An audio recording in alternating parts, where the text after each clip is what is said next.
Alors bonjour, bienvenue dans cette vidéo. Donc cette semaine, on va continuer sur notre série des tutos de Jyotish avec un nouveau sujet, l'Atmakaraka, donc qui nous vient du système de Jaimini, donc un autre rishi que Parashara.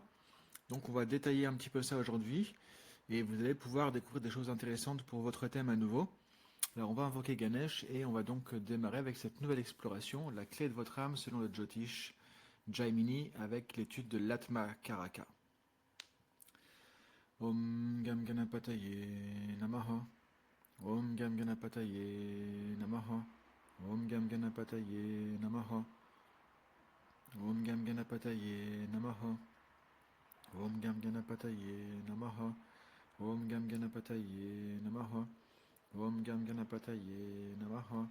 Om Gam Ganapataye Namaha. Om Gam Ganapataye Namaha. Om Gam Ganapataye Namaha. Om Gam Ganapataye Namaha.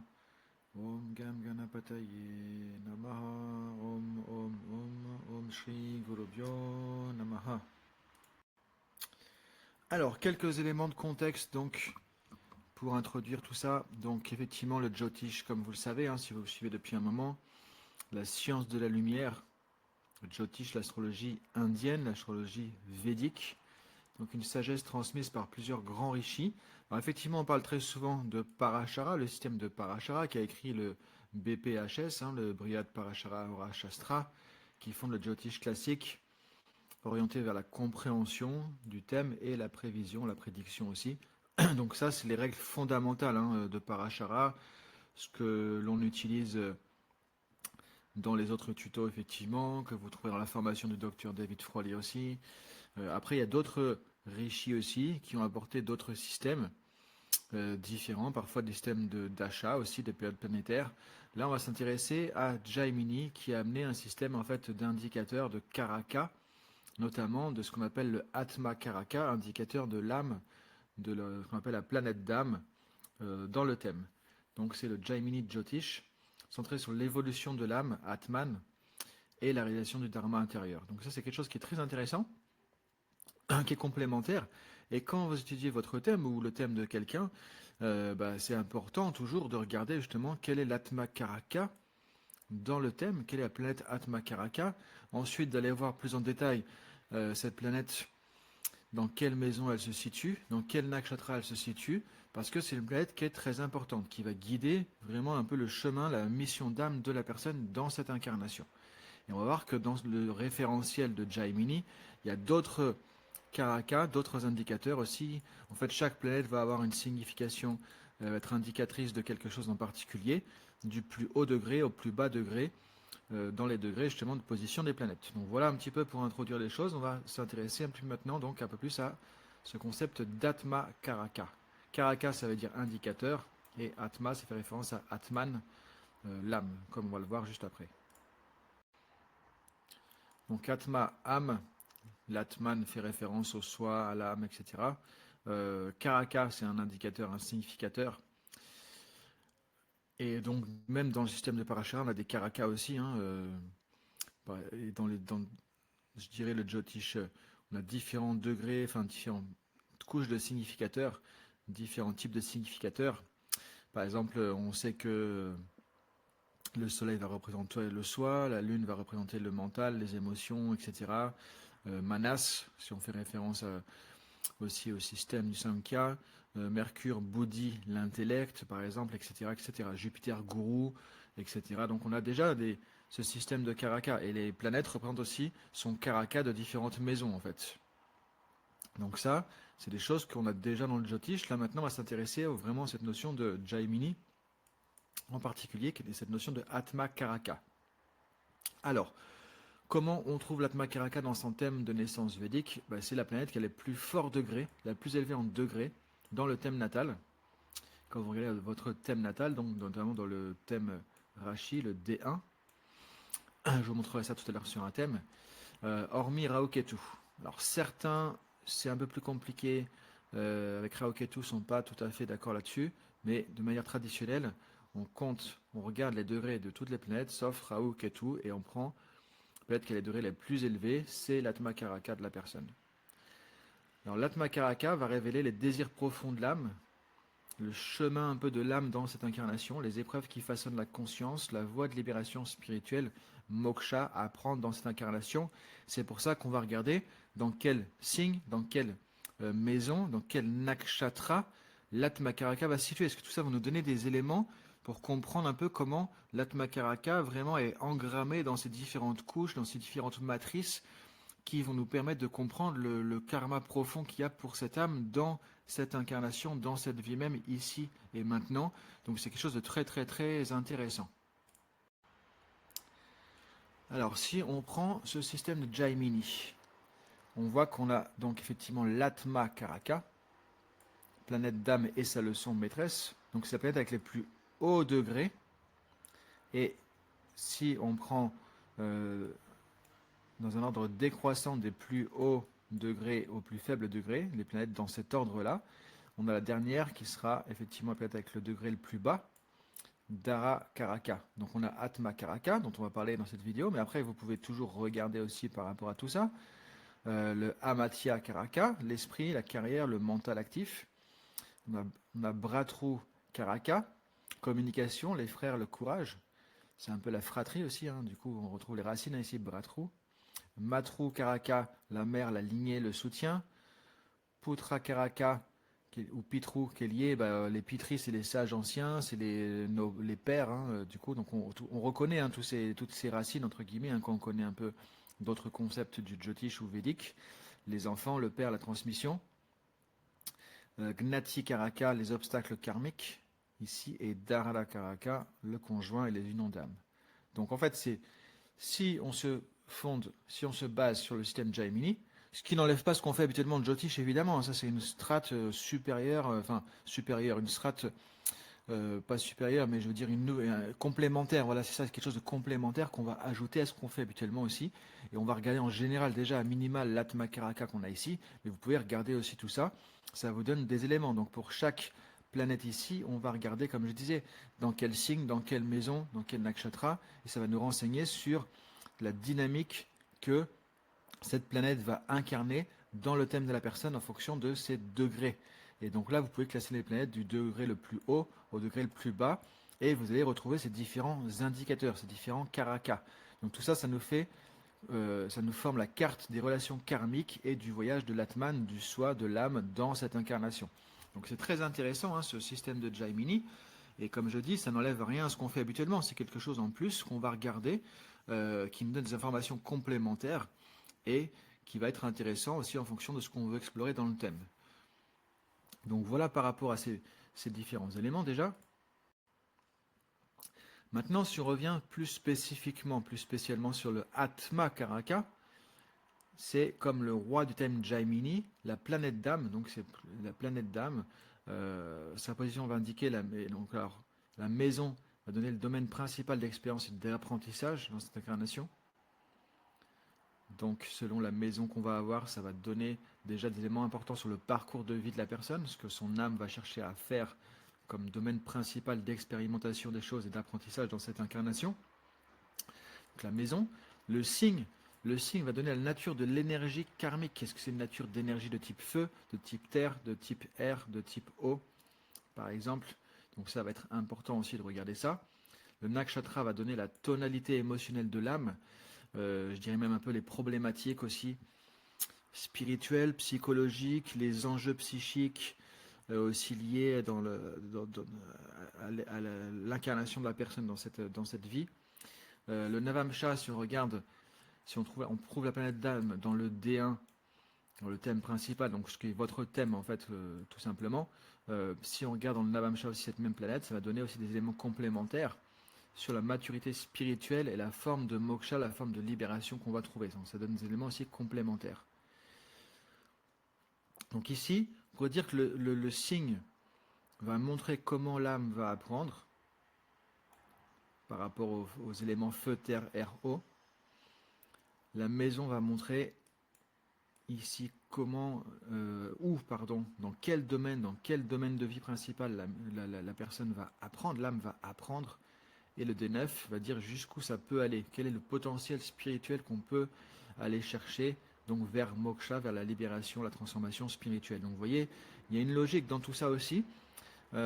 évidemment. Vous voyez ici, il y a une méthode un petit peu d'application, d'utilisation de tout ça. Donc vous voyez, on a le rôle de l'Atmakaraka et vous pouvez alors maintenant comprendre comment utiliser ces informations. Et si vous prenez votre thème, ça va déjà vous éclairer sur des choses très très intéressantes. C'est ce que je vous encourage à faire en tout cas, de pouvoir regarder ça dans votre thème, bien évidemment. Alors si jamais vous n'avez pas votre thème de naissance védique, vous pouvez aller, comme je dis à chaque fois, hein, mais si vous êtes peut-être nouveau aussi aujourd'hui, sur vedic-coaching.com et vous aurez votre thème de naissance gratuit que vous pouvez récupérer et télécharger gratuitement. Alors maintenant, quelques éléments sur l'Atmakaraka selon les planètes. Donc on a bien dit au départ, hein, vous vous souvenez qu'on n'a pas Rahu et Ketu, les nœuds lunaires, dans ce système, dans ce référentiel. Donc voilà dans les grandes lignes, parce qu'évidemment, ça ne s'arrête pas juste à une phrase. Et il faut reconsidérer aussi, bien sûr, après dans quelle maison, dans quel signe et dans quel nakshatra on va avoir cette même planète. Ce qui va donner encore des éléments de compréhension. Donc c'est pas si simple qu'une phrase, mais ici ça vous donne un peu la dynamique qu'on va retrouver. Par exemple, Atmakaraka Soleil, on va chercher à apprendre à rayonner sans ego. Rayonner sans ego, lâcher prise sur son ego et avoir vraiment ce rayonnement extérieur qui va manifester notre personnalité, mais sans être dans l'ego, le sentiment d'être supérieur ou des choses comme ça. Trouver la vraie autorité intérieure. Voilà un peu le challenge qu'il va y avoir.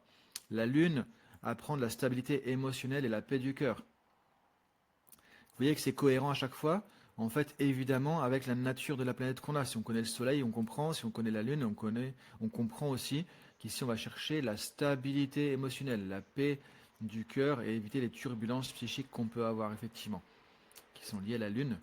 Mercure, ici, maîtriser le mental. Mercure représente effectivement beaucoup aussi une partie du mental. Pas le même mental que la Lune, mais il représente aussi le mental. L'intellect, le discernement, donc discerner, apprendre à discerner le vrai du faux. Ce qui conduit souvent aussi à apprendre à prendre des bonnes décisions. Pour les personnes qui ont Mercure comme Atmakaraka, c'est vraiment un chemin de vie que d'arriver à discerner le vrai du faux, de prendre les bonnes décisions. Et c'est pas forcément évident, mais c'est l'apprentissage à faire dans cette incarnation notamment. Et parler en conscience, parler avec conscience. C'est aussi le langage, la communication, Mercure. Donc vous voyez les éléments, les leviers qu'on va travailler dans cette incarnation avec Atmakaraka, Mercure par exemple. Maintenant, si c'est Vénus, transformer le désir en amour inconditionnel. Mars, canaliser l'énergie et l'action dans la sagesse. Vous voyez, à chaque fois, on comprend que on est dans une thématique et on est dans ne pas aller dans les extrêmes de cette thématique, mais arriver à en faire quelque chose une utilisation bénéfique, spirituelle de l'énergie thématique de la planète, on pourrait dire. Jupiter, développer la foi, l'humilité, la guidance spirituelle. Donc on va le retrouver chez les personnes qui accompagnent souvent les autres, hein, les gourous, entre guillemets. Jupiter. Saturne, trouver la liberté dans la responsabilité, le service, la patience. Qui sont des piliers de Saturne, de Shani, évidemment. La patience, hein, je vous rappelle, Saturne, Shani, ça veut dire lent en sanskrit, c'est-à-dire ce qui est lent. Et Saturne, c'est la planète la plus éloignée en Jyotish, la plus lente, qui est notamment liée à la responsabilité, au karma. C'est le juge du karma et du temps aussi, Shani. Donc il y a la responsabilité, le service, parce qu'effectivement on est dans le service aux autres, le seva aussi, l'aide aux autres. On pourrait même mettre le tapas aussi, la pratique, les austérités sur soi, etc. Et la patience. Alors d'ailleurs, prochainement, le mois prochain, je pense, hein, il y aura une formation spécifique sur Saturne qu'on va proposer à l'Institut francophone des sciences védiques. Une formation vraiment unique, spécifique sur Shani, sur Saturne, qui est une planète très très très très importante, fondamentale en Jyotish, en astrologie védique. Donc vous voyez, vous pouvez, je vous invite, hein, et si vous n'avez pas votre thème védique, allez sur vedic-coaching.com dans l'onglet découverte, je crois. Thème védique gratuit, vous inscrivez à partir de vos données de naissance que vous donnez, je calculerai et vous aurez votre thème de naissance védique. Alors parfois je vous l'envoie en 2 jours, parfois ça prend une semaine, parfois ça prend 10 jours, mais en tout cas vous l'aurez. Mettez bien toutes les informations de naissance dont on a besoin aussi, parce que parfois il n'y a pas le lieu ou l'heure, il faut effectivement la date, le lieu et l'heure précise, le plus précis possible évidemment. Et comme ça vous pourrez regarder dans votre thème quel est votre Atmakaraka, et qu'est-ce que ça peut donner d'intéressant comme compréhension pour votre vie, justement, et tout ce qui peut se passer aussi dans votre vie. Alors, un exemple ici, si on cherche l'Atma Karaka dans ce thème, qu'est-ce qu'on voit? Les plus hauts degrés, on voit qu'on a Mercure. Vous voyez ici, 27 degrés 51. Voilà, c'est ça qu'on regarde, 27 degrés 51. Donc on a Mercure rétrograde en maison 3. L'ascendant est ici, hein, vous voyez. Donc maison 1, 2, 3. En maison 3, rétrograde, parce qu'on a un R ici. Bouddha, donc Mercure. Et en conjonction avec ici KE, Ketu, le nœud lunaire sud. Dans le nakshatra d'Anishta. Vous voyez ici, Da de Danishta. Ici, on a le nakshatra. Donc, vous prenez votre thème védique, vous regardez. Si c'est votre thème ici, vous voyez que c'est Mercure rétrograde, 27 degrés 51. Ici, on est en Capricorne. Et en Danishta nakshatra, en maison 3, en conjonction avec Ketu. On a déjà des éléments intéressants. Maintenant, qu'est-ce qu'on regarde aussi? Ce Mercure, comment il est? Il gouverne la maison 8 et la maison 11 dans le thème. Vous voyez, Mercure gouverne ici le signe Gémeaux et le signe Vierge, donc la maison 8 et la maison 11, bien évidemment. Donc ça relie les transformations, l'occulte, beaucoup de choses ici. Je ne vais pas refaire tout le détail des maisons, hein, il y a les rayonnements collectifs ici avec la maison 11. Donc ici, l'âme apprend à purifier le mental et à transformer la parole en véhicule de conscience. La maison 3, il y a du karma de la communication, de l'effort personnel, avec cette maison 3, du courage et du mental actif. Alors, ce qui est intéressant ici, c'est que on est en conjonction avec Ketu, donc on a la planète d'âme qui est vraiment influencée par Ketu aussi. Ketu va dissoudre l'intellect ordinaire ici. On va avoir une recherche du silence intérieur, du langage sacré, et tout ça va nous amener vers un Mercure plus mystique, plus occulte, plus profond, plus intériorisé. Alors Mercure est déjà intériorisé parce qu'il est rétrograde ici. La rétrogradation ou rétrogression amène aussi un côté plus intériorité des planètes. Et Ketu va pousser donc pour développer son discernement, comme on le disait ici, il va falloir passer par l'intériorisation, l'introspection notamment. Donc Ketu va influencer directement sur le chemin d'âme que est venu faire Mercure ici. C'est pour ça que je vous disais en introduction, on avait Soleil, Lune, Mars, Mercure, etc. C'est des grandes dynamiques, mais après, vous voyez qu'il suffit qu'il y ait une conjonction, et hop, ça va influencer aussi cette dynamique-là, évidemment. Et les maisons gouvernées par la planète, évidemment aussi. Et dans le D9 aussi, l'autre thème complémentaire, le Navamsha, le D9 qu'on pourrait regarder, là je ne l'ai pas mis ici, on regardera aussi la condition de Mercure dans ce thème. Donc ici, on peut dire que avec ces différents éléments, on a la parole qui devient instrument de transformation intérieure, par exemple, avec la maison 8 notamment, et la maison 11, le savoir détient une mission de transformation collective. Et effectivement, là, on a un thème, alors pour d'autres choses aussi, hein, qui correspond bien au fait d'enseigner, d'aider les autres dans les transformations, d'après aussi sa propre transformation. Donc voilà, on peut retrouver tout ça après avec d'autres éléments du thème. Il y a une cohérence évidemment, alors je ne vais pas reprendre tout ça maintenant, mais il y a une cohérence aussi avec les autres éléments qu'on a ici. Donc voilà un peu pour vous montrer comment on peut fonctionner. Mais ça, vous pouvez le faire pour votre thème directement. Je vous dis, allez sur le site, si vous n'avez pas votre thème, je vous l'envoie.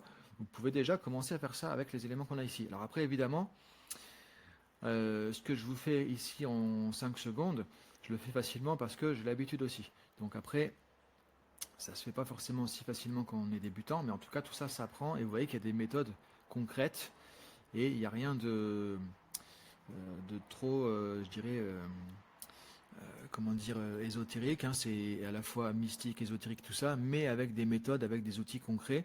C'est ce que j'essaie de vous montrer à chaque fois dans ces tutos, qu'on a une méthodologie, il y a des connaissances, des outils, des techniques, des processus qu'on va appliquer, et c'est comme ça qu'on peut décrypter cette science vraiment mystique, occulte, et vraiment, je pense, magnifique et très importante, qui est le Jyotish, tout simplement.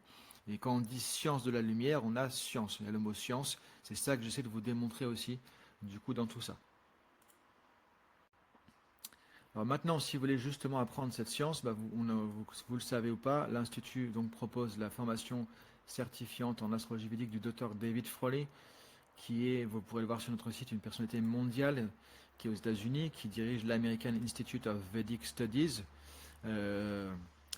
qui a un demi-siècle de connaissances des sciences védiques, qui a écrit plus de 30 ou 40 livres sur le yoga, l'ayurveda, le jyotish, le vedanta, etc., qui est reconnu par l'État de l'Inde aussi, par le gouvernement indien qui a eu des plus hautes distinctions pour ce qu'il a apporté.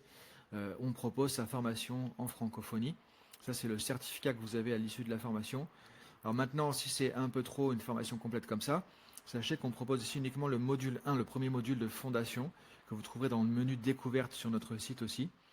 Le module 1 des fondations qui sont déjà très très importants. Il y a déjà beaucoup de choses aussi que vous pouvez voir avec ça. Donc ça, c'est si vous voulez apprendre le Jyotish, que ce soit pour vous ou que ce soit pour accompagner les autres, où là, vous avez vraiment une formation professionnelle et certifiante, avec une reconnaissance sur le certificat, c'est écrit ici, de 300 heures de formation, justement, parce que c'est une formation qui est très complète. Donc si vous avez des questions là-dessus, évidemment, vous pouvez me contacter sur vedic-coaching.com, il y a un onglet contact, ou commentez ici en dessous de la chaîne YouTube. Voilà, et si vous avez moins de questions sur tout ça, si vous avez des interrogations sur le Jyotish, les sciences védiques ou autres, soit vous commentez, soit vous pouvez aller sur vedic-coaching.com. Il y a la newsletter aussi à laquelle vous pouvez vous inscrire sur le site. Et vous aurez ainsi du coup les news régulières. Et dans cette newsletter, vous aurez un article notamment de Jyotish, sciences védiques le mardi. Un tuto ici vidéo, vous l'aurez directement dans votre mail le jeudi et le dimanche aussi. Et vous êtes informé de toutes les nouveautés, les choses qu'on va développer aussi du coup pour apprendre le Jyotish, les sciences védiques et comment intégrer tout ça dans votre vie au quotidien ou pour les personnes que vous accompagnez, pour les nombreux accompagnants qui nous suivent aussi. Voilà, je vous remercie et je vous dis à très bientôt.